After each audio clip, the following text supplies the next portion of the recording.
Je vois une putain de tête coupée recouverte d'un grand drap blanc. Avez-vous déjà vécu une expérience inexplicable? Ma femme et moi vivions dans une maison juste à l'extérieur de San Antonio au Texas et nous avions ce grand canapé dans le salon. Cette chose était énorme, elle était en forme de L et pouvait facilement accueillir cette personne. C'était juste moi et ma femme vivant dans la maison, avec notre chien, et nous nous sommes réveillés un matin et le canapé était au milieu du salon. Il était à 3 mètres des murs de chaque côté parfaitement centré. J'ai demandé à ma femme mais elle m'a dit qu'elle n'avait pas quitté la chambre de la nuit et que notre chien dormait dans le lit avec nous, avec la porte de la chambre fermée. De plus, ma femme ou mon chien n'auraient pas pu déplacer le canapé seul. Je n'ai aucune explication à cela. Pas de tremblement de terre, je ne somnambule pas. Rien. C'était il y a environ 1 an et je n'ai toujours aucune idée de la façon dont ce canapé a bougé. Rien de dangereux, mais alors que je marchais dans le couloir chez mes grands-parents, une goutte de sang est tombée sur ma main. J'ai levé les yeux et il n'y avait rien sur le plafond.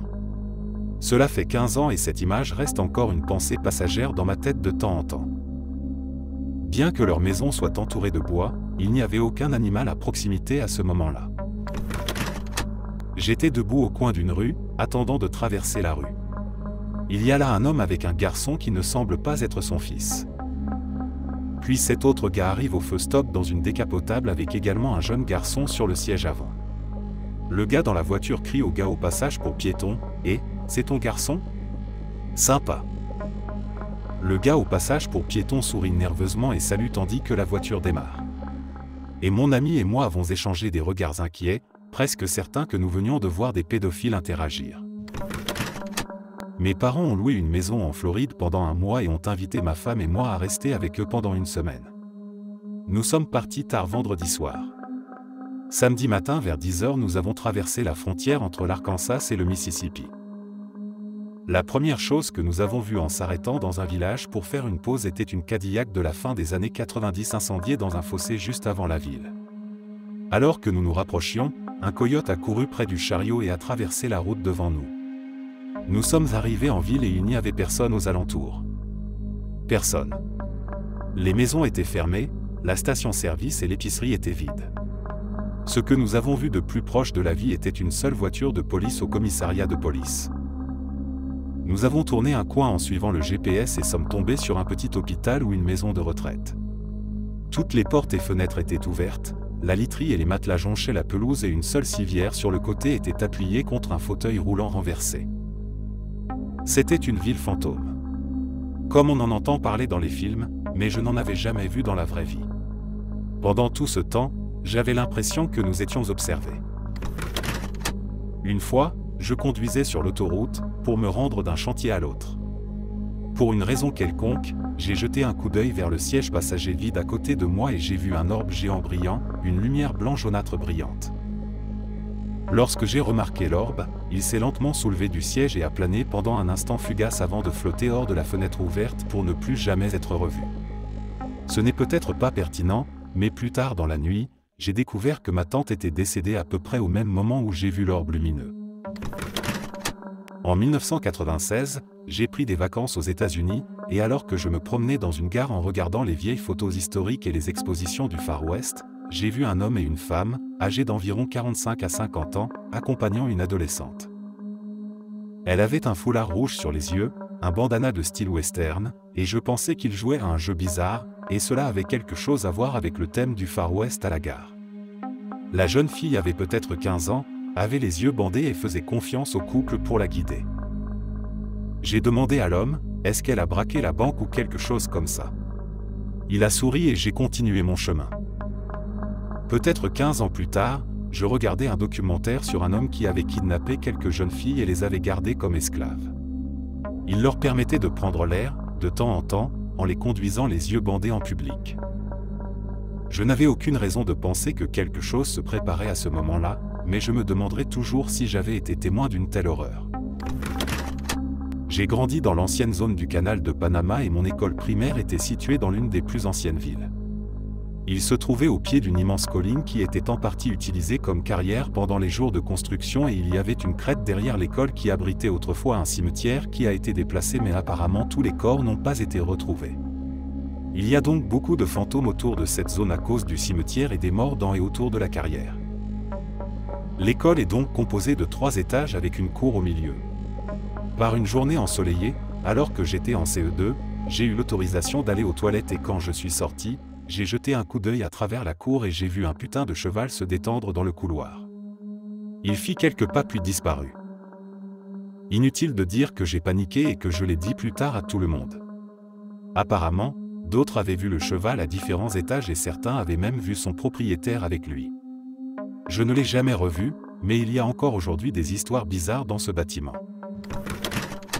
Il y a peut-être 12 ou 15 ans, de temps en temps, je voyais ces petits gribouillis lumineux dans l'air. Un petit gribouillis blanc arc-en-ciel.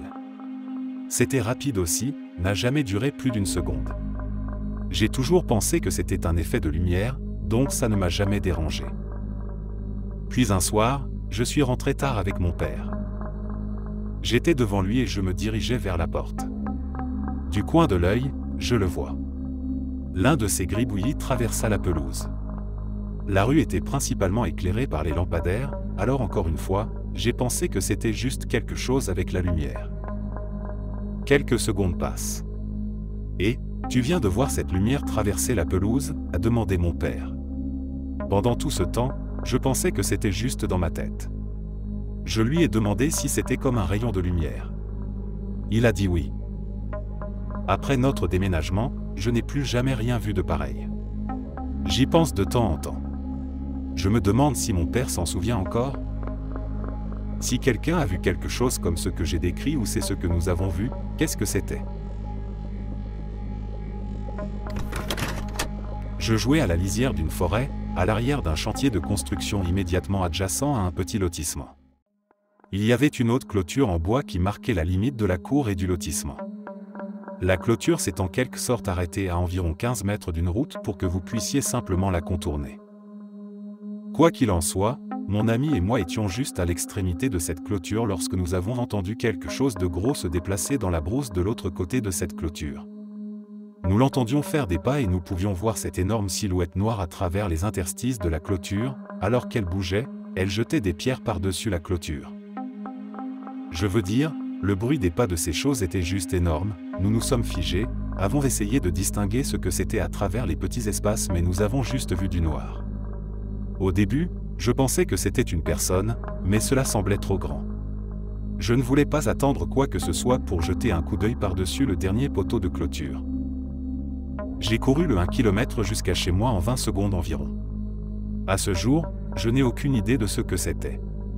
Le réaliste en moi dit que c'était probablement juste un ours, mais j'ai vu beaucoup d'ours dans les bois et entendu la façon dont ils bougeaient et quelque chose me dit que ce n'était pas un ours. De plus, il jetait des pierres par-dessus la clôture en se déplaçant. Ok, donc cela s'est produit quand j'avais environ 6 ou 7 ans, peut-être même plus jeune. Ma mère m'avait laissé mon dessin animé préféré alors qu'elle allait prendre une douche rapide.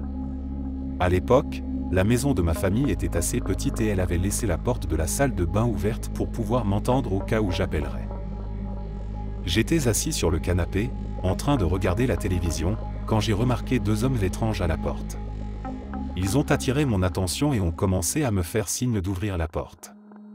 Je pensais que c'était tellement drôle de leur part parce que ma mère m'avait explicitement dit de ne jamais ouvrir la porte aux étrangers. Je me souviens d'eux souriant chaleureusement alors qu'ils essayaient de me convaincre de les laisser entrer. Je sautais partout en riant tout en secouant la tête. Après moins d'1 minute, j'étais rapidement frustré par leur jeu ennuyeux et j'ai commencé à appeler ma mère. Les 2 gars sont partis avant que ma mère ait eu le temps de répondre à la porte. C'est une maman très surprotectrice donc j'imagine que si je lui avais raconté ce qui s'était réellement passé à ce moment-là, tout aurait été pris beaucoup plus au sérieux. Ce qui me fait froid dans le dos, c'est qu'à l'époque, je n'avais jamais pensé que ce qui s'était passé était effrayant. Ce n'est qu'en grandissant que j'ai réalisé à quel point la situation était vraiment inquiétante. Je pense que c'est ce qui rend la situation encore plus pénible. Un instant, vous êtes complètement naïf face aux atrocités et aux gens malades qui inhibent ce monde jusqu'à l'instant d'après, vous ne l'êtes plus. Faites-moi confiance quand je vous dis à quel point il est étrange de ne pas se rendre compte que vous étiez en danger complet avant des années plus tard. C'était il y a presque 25 ans, j'avais peut-être 3 à 4 ans à l'époque. Mes parents viennent de se séparer. Ma mère et moi étions à la maison avec une amie de la famille, je l'appellerai Jen. Jen va partir, ma mère me tient dans ses bras. Il n'est pas très tard mais il fait suffisamment sombre pour que l'on remarque depuis la porte d'entrée que la lumière intérieure de la voiture de ma mère était allumée. Maman prend ses clés et nous sortons avec Jen. Ma mère s'arrête près de sa voiture mais n'entre pas. Je regarde par la fenêtre de notre voiture et je vois une putain de tête coupée recouverte d'un grand drap blanc recouvert de sang sur le banc. Les têtes coupées n'ont pas leur place dans la voiture de ma mère. La sonnette d'alarme retentit dans mon petit cerveau. Ma mère se retourne, ouvre la portière de la voiture, la voit, puis ferme calmement la portière et on rentre vite à la maison. Je comprends maintenant qu'elle essayait de me garder calme, mais à ce moment-là, j'avais l'impression qu'elle ne comprenait pas à quel point nous étions dans une position dangereuse. Elle appelle la police. Puis il va à la voiture avec nous. D'aussi loin que je me souvienne, personne n'a touché à la voiture entre ma mère et le policier mais il n'y avait plus rien sur le banc. Quand j'avais 12 ans, j'ai vu une personne aux yeux noirs.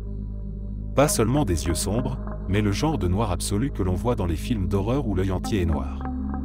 C'était en 1995, avant que les lentilles de contact colorées ne soient largement disponibles, donc j'ai toujours trouvé cette explication peu probable. Je suis donc dans un immense parc aquatique de ma ville dans la piscine à vagues. Mon ami et moi étions sur un double toboggan en train de barboter lorsque nous nous sommes retrouvés au milieu de la piscine géante. Je lève les yeux et à quelques mètres se trouve ce type. Il a environ 25 ans et il me regarde. Pas seulement en me regardant, mais en me regardant dans les yeux, dans mon âme. C'était un regard effrayant, mais pas sexuel ou quoi que ce soit. C'était tout simplement trop intense. Je n'ai pas pu détourner le regard pendant ce qui m'a semblé une éternité. C'était comme s'il savait ce que je pensais. Je le sentais définitivement prédateur d'une manière animale. Je jure qu'il avait un petit sourire narquois sur le visage. Après ce qui n'a probablement duré que quelques secondes mais qui m'a semblé beaucoup plus long, j'ai détourné le regard et c'était tout. Environ 15 ans plus tard, je suis assis au travail et je me souviens de cet incident, alors j'ai décidé de le rechercher en ligne. J'ai vérifié les maladies oculaires et la seule qui aurait pu être plausible était une maladie que les gens ne pouvaient généralement pas s'exposer au soleil car c'était douloureux. J'ai ensuite trouvé un site sur les enfants aux yeux noirs, mais cela semblait trop irréaliste. J'ai cependant trouvé une poignée d'histoires similaires. Je suppose que je ne le saurai jamais avec certitude, mais cela reste l'une des choses les plus effrayantes que j'ai vécues. Merci d'avoir écouté jusqu'à la fin. Pour ceux qui nous écoutent depuis un moment, sachez que nous allons revenir en force à partir de maintenant. On a fait une petite pause, mais à partir d'aujourd'hui une vidéo sera postée tous les jours à 18 h. On se retrouve demain pour de nouvelles histoires.